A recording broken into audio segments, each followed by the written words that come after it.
네, 꽉 닫힌 블라인드 뒤에서 시장은 조용히 움직이고 있습니다. 겉으론 보이지 않지만 그 안에는 내일의 흐름이 숨어 있죠. 살짝 블라인드를 열면 감춰뒀던 힌트들이 하나씩 나타납니다. 조용히 들여다보면 보이는 것들, 블라인드 속 내일장, 오늘 그 이야기를 시작합니다. 네, 블라인드 뷰 오늘 이분들과 함께합니다. 주식회사 플래처 김덕호 대표, JNC 투자자문 소재민 대표 모셨습니다. 어서 오세요. 네, 안녕하세요. 이번 주 제가 함께하게 됐는데 또 잘 부탁드리겠습니다. 네, 그러면 우선 소재민 대표가 준비한 종목 블라인드부터 바로 열어보도록 하겠습니다. 공개해주세요. 네, 핵심 이슈 수혜주 이 종목 중장기 상승 기대입니다. 중장기 상승 기대되는 이 종목 어떤 섹터에서 준비하셨을까요? 휴대폰 부품 관련주입니다. 휴대폰 부품 관련주요? 네. 휴대폰 부품 관련주 이 섹터 어떻게 보십니까? 사실 부품주가 지금 이제 삼성전자가 굉장히 지금 잘 이슈가 만들어지고 있는데 삼성전자뿐만 아니라 이번에 애플도 아이폰 17을 다시 한번 좀 뭔가 반격을 좀 준비를 하는 모양이기는 해요. 홍보를 되게 적극적으로 하는 모양인데 이번에 좀 내구성이 좀 강화됐다는 거를 광고를 찍는 걸 봤을 때는 그래도 삼성전자를 따라가지는 못하는구나 좀 아쉬움은 있어도 꽤 재밌게 만들고 있는 것 같습니다. 일단 부품주라고 하면 우리가 일반적으로 여러 가지 힌지도 있을 것이고 카메라도 있을 것이고 여러 가지가 있겠지만은 아직까지는 좀 시장의 분위기를 봤을 때는 어느 섹터를 사신다 하더라도 우리가 조정 매수만 좀 대비를 하신다면 충분히 매력적이지 않나 판단하고 있습니다. 네, 충분히 매력적인 섹터다 언급해 주셨는데요. 이 중에서도 또 어떤 내용일지 종목 바로 공개해 볼게요. 자, 블라인드 오픈해주세요. 네, 오늘 가져와 주신 종목 선익시스템입니다. 이 종목 어떻게 좋은가요? 사실 해당 종목 같은 경우는 제가 8월 달에 한번 여기서 블라인드부에서 소개한 적이 있었던 종목이고요. 목표가를 찍기는 했는데 추가 상승 여력이 좀 충분할 것 같아서 다시 한번 더 가지고 왔습니다. 해당 종목은 OLED 패널 증착 장비를 만드는 회사예요. 자, 휴대폰 부품에서 좀 필수적인 이제 점점 휴대폰이 얇아지고 폴더블 폰, 또 XR, 스마트 글라스 등등 뭔가 더 마이크로 OLED 기술이 점점 필요해지고 있는 시점이거든요. 따라서 OLED 관련주에 대한 필요성은 점점 올라가고 있다라고 보시면 좋을 것 같고요. 또 이 종목 같은 경우는 2분기에 역대 최고 실적을 달성을 했습니다.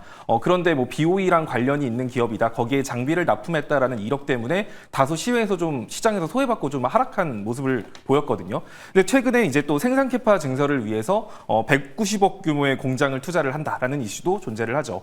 자, 일단은 추석 연휴 이후에 어떤 이슈가 있는지를 좀 생각을 해보면 10월 달 말에 삼성전자 XR 기기가 출시가 되고요. 또 10월 말에서 11월 초에 삼성전자에서 세 번 접히는 폴더블 폰이 예고가 되어 있거든요. 이제 출시 예정이 되어 있는 만큼 추석 연휴 이후에 산업 이슈가 딱히 없다는 점을 감안해 봤을 때 휴대폰 부품 관련주 쪽 안에서도 다시 한 번 더 순환매가 나올 수 있다는 점, 그리고 실적이 뒷받침되고 있고 수요가 늘어나서 공장도 키우고 있다는 점들 생각해 보면은 선익시스템 충분히 매력적인 종목이 아닐까라는 생각이 듭니다. 일단 해당 종목 같은 경우는 막판에 조금 올라갔다라는 게 아쉽기는 한데 지금 이 종목은 주봉 차트를 좀 봐야 되는 종목인데 주봉상 60일선 굉장히 힘들게 돌파했거든요. 아래 구간에서 올 한 해 내내 박스권 행보를 보이다가 이번에 주봉상 60일선 위로 안착 시도하고 안착한 모습을 보이고 있습니다. 따라서 해당 종목 같은 경우는 42,000원 라인만 이탈하지 않는다라고 한다면 단기적인 상승 추세가 지속적으로 좀 이어질 가능성이 높다라고 보여지고요. 따라서 현가부터 한 42,000원 정도까지 여러분들이 시장 조정 가능성 염두하면서 분할 매수 접근하시면 될 것 같고, 그리고 목표가 같은 경우는 일전 박스권 상단 자리, 지금 예전 박스권 상단 자리가 5만 원 라인이기 때문에 이보다 살짝 아래로 49,000원 정도를 목표가로 잡고 가지고 가시면 좋을 것 같습니다. 자, 4만 원 라인을 이탈했을 때는 지금 주요 이동평균선을 대부분 다 이탈한다라고 보고 아래 구간에서 좀 지지부진한 모습을 보일 수 있는 만큼 42,000원까지 분할 매수하시고 4만 원 이탈 시에는 비중 축소, 이런 전략으로 가시면 될 것 같습니다. 또 말씀해주신 내용들 들어보니까 신규 시설에 투자를 한다는 것 자체가 좀 그 기저에는 추가 수주에 대한 기대감이 있는 거기 때문에 중장기적인 상승 기대해 보도록 하겠고요. 목표가 49,000원, 손절가는 4만 원 제시를 해주셨습니다. 자, 근데 대표님 오늘 이 종목이 4% 정도 올랐는데 별다른 이슈가 있었던 건 아닌가요? 딱히 별다른 이슈가 없습니다. 거래량 없이 되게 네. 구렁이 담 넘어가듯이 혼자 이렇게 슬금슬금 가고 있는 종목이거든요. 네. 그래서 한번 시장에 관심을 받으면서 거래량 한번, 사실 거래량도 크게 안 터지면서 이렇게 야금야금 올라가는 거라서 최근 시장 변동성 생각해보면 상당히 지금 잘 버티고 있는 게 약간 추석 이후에 한번 좀 움직임 나오려고 각을 잡는 거 아닌가, 이런 의심이 좀 드는 종목이에요. 네, 슬금슬금 몰래 움직이고 있기 때문에 추석 이후에 뭔가 시세에 분출될 수 있다. 한번 기대해 보도록 하겠습니다. 자, 그러면 이어서 김덕호 김석효 대표 종목 블라인드 넘어가 보겠습니다. 공개해 주세요. 네, 단기 조정 마무리 이 종목 본격 상승. 어떤 섹터에서 준비해 주셨을까요? 뭐 앞에서도 바이오 섹터를 굉장히 많이 말씀을 해주셨는데 네. 저도 요즘 날씨가 좀 추워지다 보니까 바이오로 하나 준비를 해왔습니다. 네, 바이오 섹터 어떻게 보세요? 사실 지금 가장 핫하고 기대를 많이 하는 섹터가 아닐까 생각이 들어요. 최근에 이제 반도체 섹터 잘 가고 있다가 반도체 내에서만 순환매가 좀 돌았었거든요.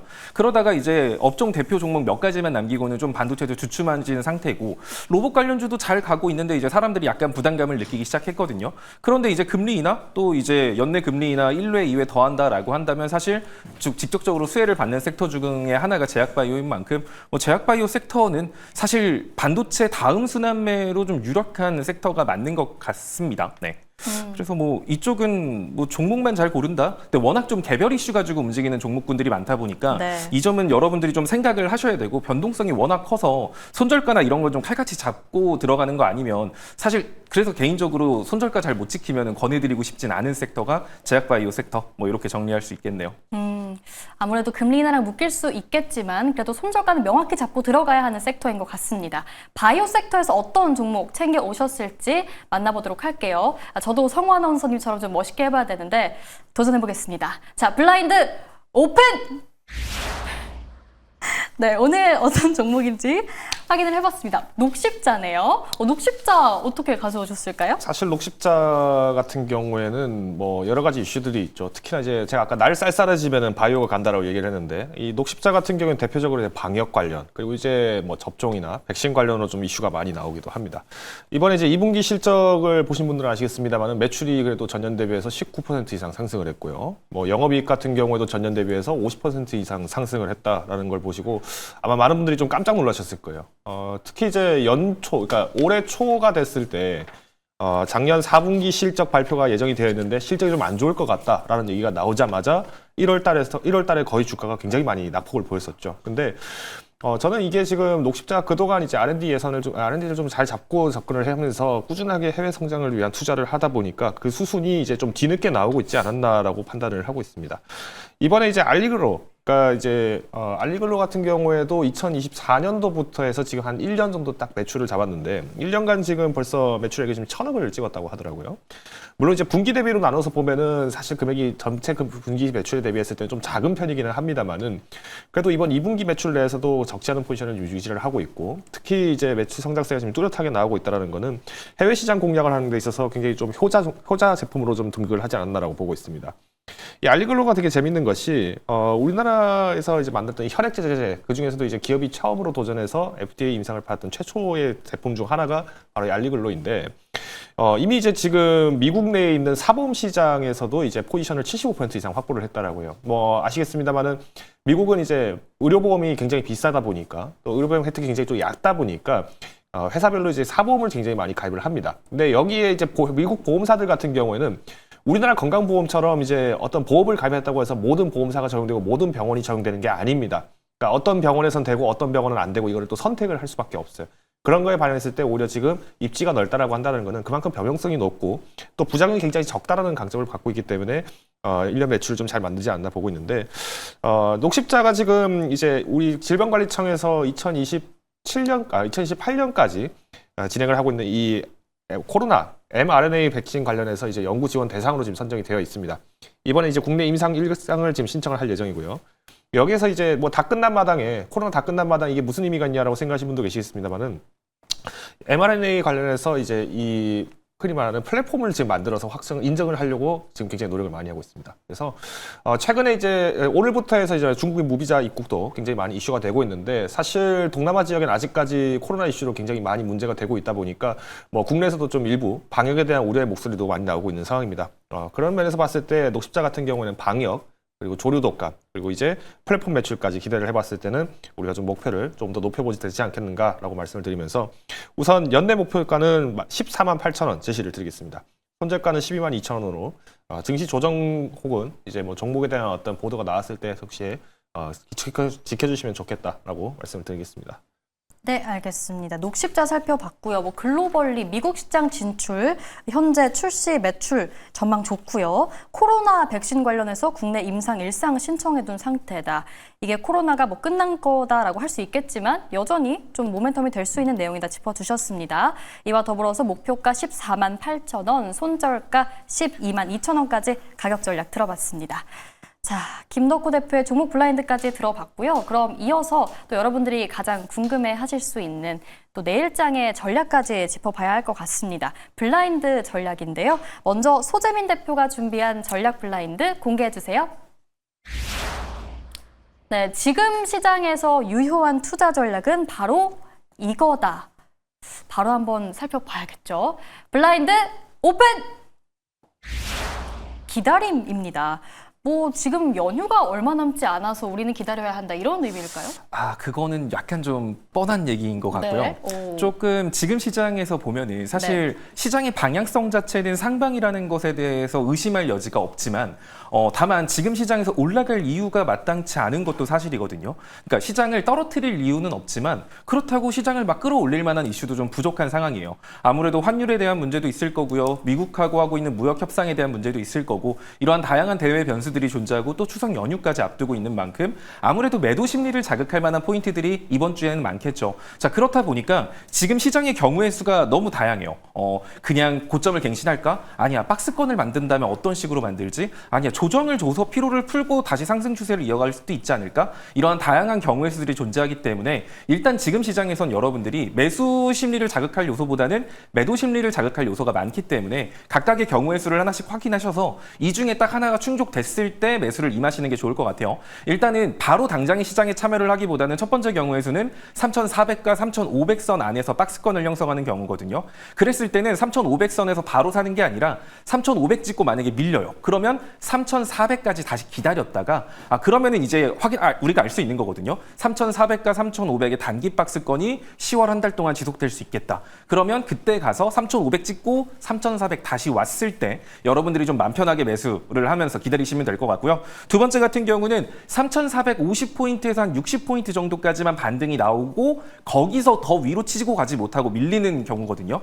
그럴 때는 코스피가 3,300에서 3,330포인트까지도 조정을 줬다가 다시 고점을 올릴 수 있기 때문에 그 자리를 올 때까지 기다려보는 것. 그리고 마지막으로는 그냥 코스피가 3,500을 돌파해버렸어요. 고점을 돌파했을 때는 우리는 상승 추세선과 하단선을 이제 명확하게 파악할 수 있는 만큼 그때는 3,500 찍고 3,450포인트 기다렸다가 거기서 매수를 하시면 될 것 같습니다. 중요한 건 지금 시장에서 바로 시장에 참여하기보다는 상승 파동 하나를 놓치더라도 확실한 추세선 상단과 하단을 확인하는 것을 보고 여러분들이 매매하는 게 중요하기 때문에 지금 시장 너무 적극적인 참여보다는 앞서 말한 이 경우의 수 세 가지 중에 한 가지를 기다리셨다가 매수에 임하시면 될 것 같습니다. 아무래도 매도를 자극할 수 있는 요인들이 좀 많기 때문에 기다려보자 짚어주셨고요. 이어서 김덕호 대표가 준비한 전략 블라인드 살펴봅니다. 공개해주세요. 네, 최적의 투자 전략은 바로 이거다. 열어보겠습니다. 블라인드 오픈! 네, 시불출인데요. 좀 뭔가 심오합니다. 어떤 의미입니까? 때가 아니라면 출사표를 던지지 않는 것도 하나의 방법이다라는 뜻입니다. 오늘 이제 시장의 외국인과 기관이 또 순매수를 좀 강하게 하면서 개인 투자자분들도 적극적으로 매도를 했습니다. 저는 굉장히 잘 하셨다라고 봐요. 특히 이제 금요일 날 조정장이 나왔을 때 아직까지는 단기적인 매매의 기회가 있다라고 명철하게 판단하셨던 분들이 적극적으로 매매를 하신 것은 굉장히 다행이다라고 생각을 하지만 앞서서 이제 소재민 대표께서 말씀해 주신 것처럼 그러니까 기다림이라는 표현과 같은 말입니다. 지금 시장이 뭔가 잘 갈 것 같다라는 기대가 되어 있는 섹터들은 굉장히 많은데 이 긴 연휴 기간이 곧 있으면 다가오기 때문에 이것을 추격 매수하기는 또 굉장히 불안한 시점이죠. 그럴 때는 우리가 오히려 좋은 종목들이 또 조정 이후에 나올 때도 충분히 매수를 할 수 있는 기회는 많다라고 보고 있기 때문에 어떤 종목이 단기적으로 변동성이 크게 증가했다라고 한다면은 우리는 우리가 투자라는 개념으로 접근하시기보다는 매매의 관점으로 대응을 하시는 게 좀 더 유리하지 않겠나라고 말씀을 드리겠습니다. 마지막으로 이제 익절가, 손절가를 좀 더 세분화하실 필요가 있습니다. 실질적으로 우리가 이제 매매를 할 수 있는 시간이 이제 3일밖에 남지 않았기 때문에 이번 주는 3일밖에 남지 않았기 때문에 또 다음 주는 하루밖에 없죠. 이런 점을 우리가 고려를 해본다라면은 애써 우리가 이제 많은 기회들을 잡을 수 있는 기회는 있겠습니다만은 실적 시즌이 또 다가오는 만큼 우리가 익절가 손절가를 각 증시 지수 대비를 했을 때 세분화시키고 또 지금 현재 추가 매수했던 종목들은 반드시 원래 비중으로 복귀하셔서 매매를 하시는 걸 권고를 드리겠습니다. 네, 오늘 두 분의 전략 블라인드 모두 들어봤고요. 기다리자라는 의견 주셨습니다. 블라인드부 여기서 마무리해보도록 하겠습니다.